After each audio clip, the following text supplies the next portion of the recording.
Assalamualaikum warahmatullahi wabarakatuh. Kembali lagi bersama saya di channel Pratama Rizalekta Yudayana. NIM saya 2405120497 dan saya berasal dari kelas TIC. Dan pada kesempatan kali ini saya akan menjelaskan tentang hubungan salinitas air dan kandungan radium dan thorium dalam air tanah Alaska. Sebelumnya kita tahu bahwa semua teknologi yang diciptakan oleh manusia memiliki dampak negatif dan dampak positifnya. Salah satu dari teknologi ini adalah teknologi nuklir. Dan berfokus pada teknologi nuklir, kita dapat berfokus pada dampak negatifnya, yaitu salah satunya adalah pencemaran zat-zat radioaktif.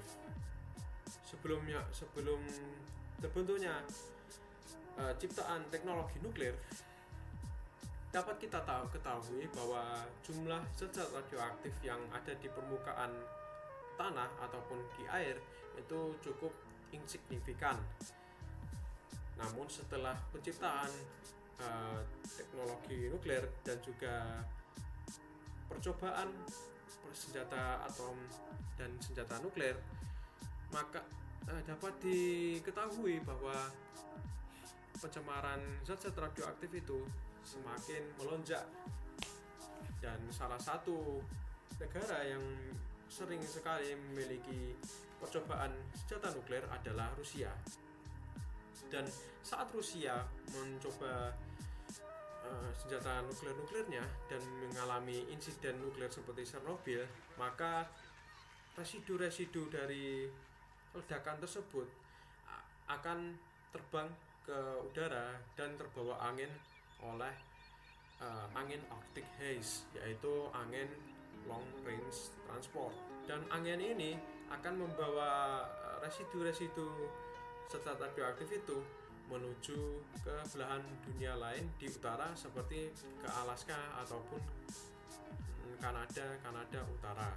Nah, pada penelitian yang saya gunakan untuk pada saat ini, yaitu mencari pengambilan data radium-224, radium-228 dan thorium-228 di air sekitar Alaska, maka dapat diketahui bahwa teori tersebut yang saya jelaskan itu diterapkan di bahwa banyak sekali kandungan radium-224, radium-228 dan thorium-228 di air Alaska, terutama di air tanahnya. Dan karena betapa bahayanya isotop tersebut, maka kita bisa gunakan, maka diperlukan metode yang lebih efisien dan juga yang lebih akurat untuk mengetahui apakah air yang ada di air tanah di Alaska tersebut ataupun di lain-lain yang dapat diterapkan di tempat lain itu memiliki kandungan radium-224, radium-228 dan thorium-228 yang melebihi dari jumlah yang wajar. Dan salah satu cara untuk mendeteksi hal tersebut adalah dengan menyelidiki salinitas air. Kenapa? Karena radium-224 dan radium-228 serta thorium-228 itu menghasilkan radiasi yang cukup berat ataupun sama dengan radiasi X-ray. Dan kita ketahui dan dapat diketahui bahwa X-ray itu dapat merombak molekul garam menjadi natrium dan juga klorin. Dan apabila kita terapkan misalnya ke dalam kasus ini, dapat diketahui apabila suatu air tanah memiliki radium-224, radium-228 dan thorium-228 yang tidak wajar adalah mengetahui apabila salinitas air tanah tersebut berkurang dari level yang wajar. Dan cara untuk mengetahui hubungan antara salinitas air tanah tersebut dan kandungan radium 224, radium 228 dan thorium 228 di dalam air tersebut adalah dengan menggunakan regresi linear berganda atau MLR.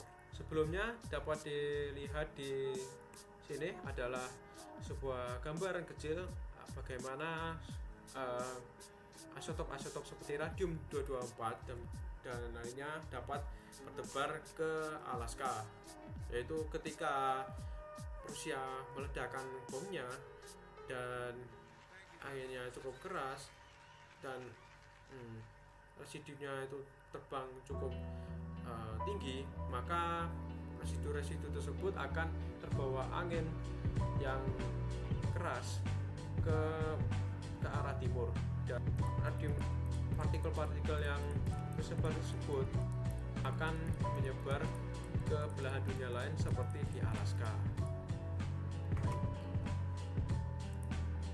Selanjutnya dapat dilihat juga bagaimana radium 28 itu dapat atau 224 itu dapat memecah suatu molekul garam. Radium 224 ini mengeluarkan radiasi gamma. Dan ketika radiasi gamma ini yang berkekuatan lebih besar daripada X-ray bertemu dengan garam di air maupun di pada keadaan biasa, maka dia akan memecah natrium ini menjadi garam ini menjadi natrium dan juga klorin. Selanjutnya pada detail datasnya dapat dilihat bahwa hal yang variabel yang terikat adalah salinitas, variabel yang terpengaruh adalah salinitas, dan juga serta variabel-variabel yang mempengaruhi adalah radium 224, radium 228 dan thorium 228. Karena kita ingin mengetahui apakah isotop ini dapat mempengaruhi salinitas air. Itu. Sebelumnya kita akan saya menormalisasikan data, karena pada data aslinya jumlah dari jarak antara maksimal dan juga minimal dari salinitas radium 224 dan 228 serta thorium 228 itu cukup tinggi. Ada yang sampai ratusan, dan juga yang paling kecil ada sampai hanya 1 digit saja. Maka karena itu saya normalisasikan dahulu data kita sebelum diubah menjadi model regresi linear. Pada manualisasi multiple linear regression akan diperlukan jumlah atau hasil penjumlahan dari nilai-nilai semua data seperti sini Y, XI, X2, X3 sini, dan jumlahnya kita butuh jumlahnya, serta jumlah dari semua data ini dikalikan dengan dirinya sendiri dan juga antara satu sama lain.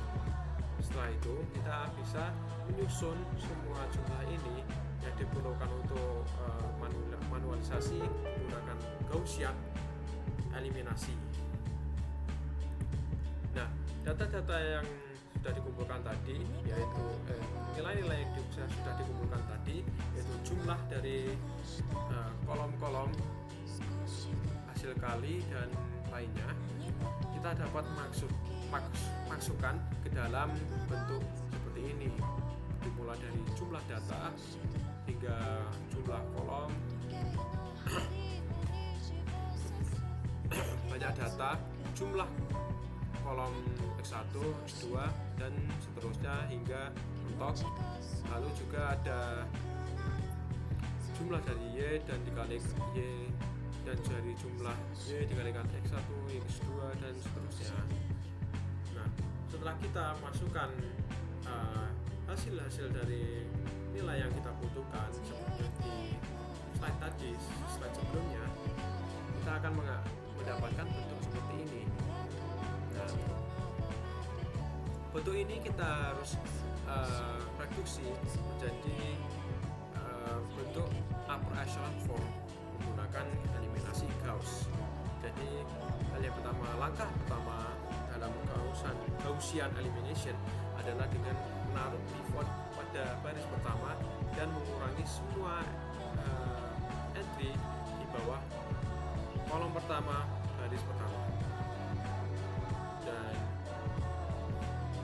ketika kita sudah mengeliminasi semuanya dan mengurangi dengan hasil kali R1 50 dan dikurangi, maka akan menghasilkan seperti ini. Dan pada selanjutnya juga sama, jadi matriks sebelumnya kita pivotkan kembali ke baris kedua dan mengeliminasi semua kolom, semua entry di bawah kolom kedua baris kedua.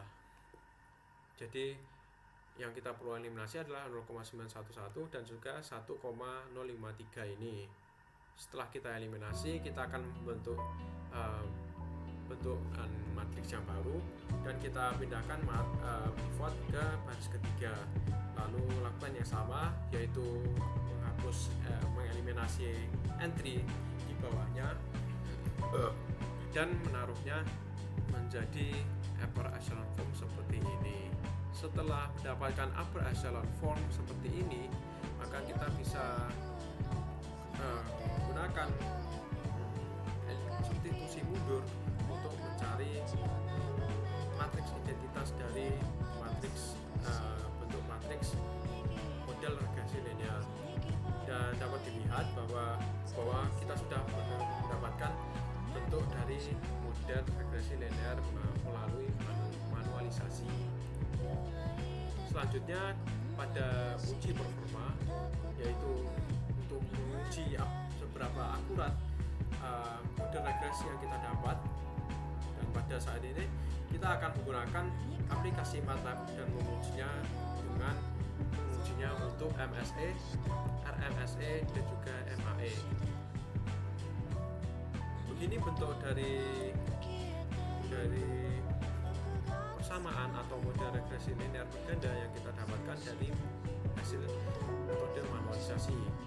Dan ketika kita akan masukkan ke dalam source code MATLAB ini, kita akan mendapatkan error matrix sedemikian rupa. Dapat kita lihat bahwa MSE, RMSE dan juga MAE ini cukup baik karena sudah mendekati 0. Namun apakah ini merupakan model regresi linear yang paling baik? Jawabannya kita kurang tahu.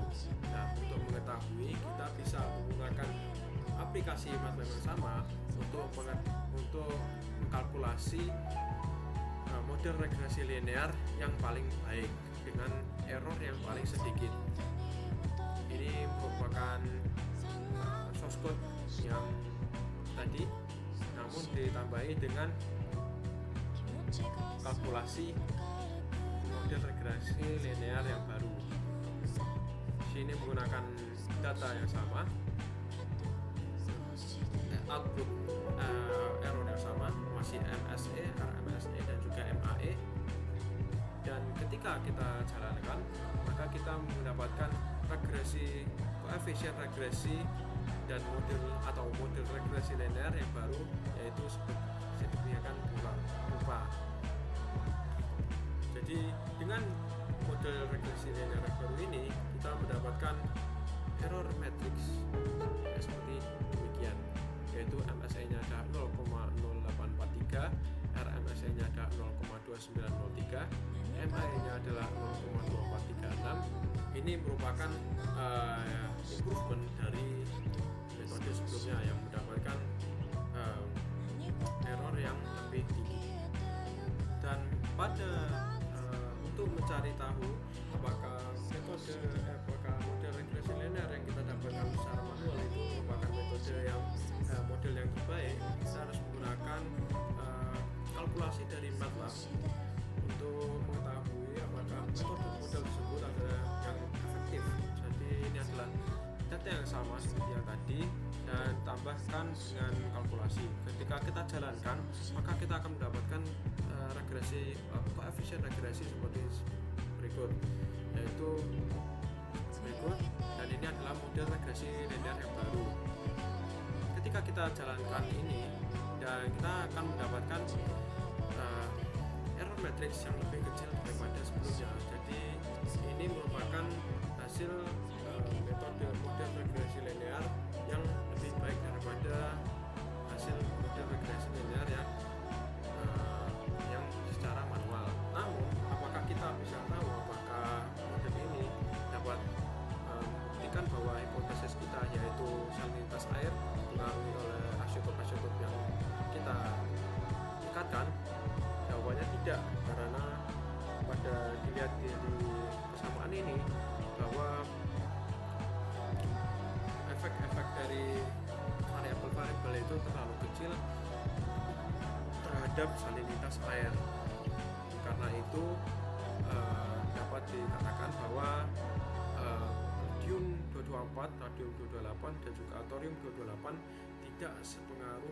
tidak paling berpengaruh pada salinitas air. Namun apabila kita tidak yakin, maka kita bisa melihat pada plotting dari data-data yang diambil. Nah, data-data yang diambil kita akan plotting seperti berikut, dan kita akan ekspektasikan bahwa tren dari data tersebut harusnya menurun, karena dengan jumlah dari isotop radioaktif yang mengeluarkan radiasi tersebut itu pasti akan berdampak lebih banyak pada molekul-molekul garam yang lebih banyak di dalam air tersebut. Jadi menurunkan salinitas air dengan lebih banyak. Namun pada aktualnya tidak demikian, malah menaik. Dan karena hal itu dapat dikatakan bahwa isotop radioaktif itu tidak memiliki ataupun sangat sedikit sekali memiliki pengaruh atas salinitas air. Data yang kita juga gunakan itu juga sangat acak, jadi sangat sulit untuk memprediksi keterusan dari data-data tersebut.